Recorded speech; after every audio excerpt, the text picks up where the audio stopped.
भगवान विष्णु ने दिखाई ऐसी माया, चांडाल बन गया राजा। गुरु वशिष्ठ श्री राम को गाधी ब्राह्मण की कथा सुनाते हैं कि गाधी के मन में माया को जानने की इच्छा हुई, इसलिए वो विष्णु की उपासना करने लगा।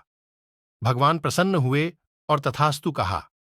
कुछ दिनों बाद गाधी ने गंगा स्नान करते हुए जैसे डुबकी लगाई, तभी अनुभव हुआ कि उसकी मृत्यु हो जाती है और वह चांडाल के घर में जन्मता है।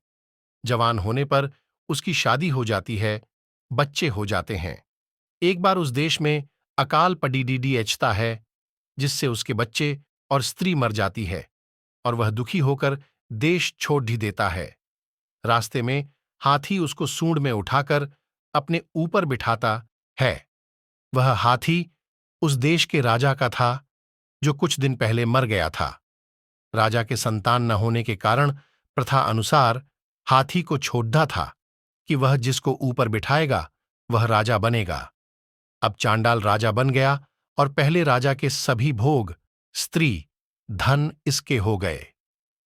8 साल बीतने के बाद एक दिन राजा के पुराने चांडाल मित्र राज्य पहुंचे। राजा ने मित्रों को पहचान लिया। सब मित्र जब राजा से गले मिलने लगे, तब देशवासियों ने पहचान लिया कि राजा चांडाल है। बात राज्य में फैल गई। रानियों और संबंधियों को पता चला तो उन्होंने चिताएं बनाकर जीते जी आग में अपने को जला दिया। राजा को भी विरक्ति आई और उसने भी अपने को आग में डाला। जैसे ही गर्मी लगी, तभी गाधी ने पानी से अपना सिर बाहर निकाला।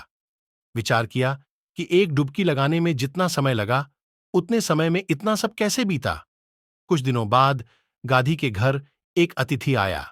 उसने बताया, यहां से कुछ दूर एक देश में रानियों और अनेक पुरुष जीते जी इसलिए जल गए क्योंकि वो अनजाने में 8 साल से चांडाल जाति के राजा के साथ रहे।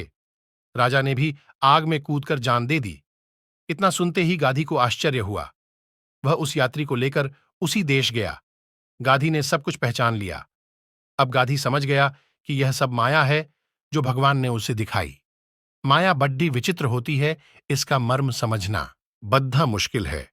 इसलिए माया को नहीं, बल्कि मायापति को ही पकड़ डी डी डी एच लो।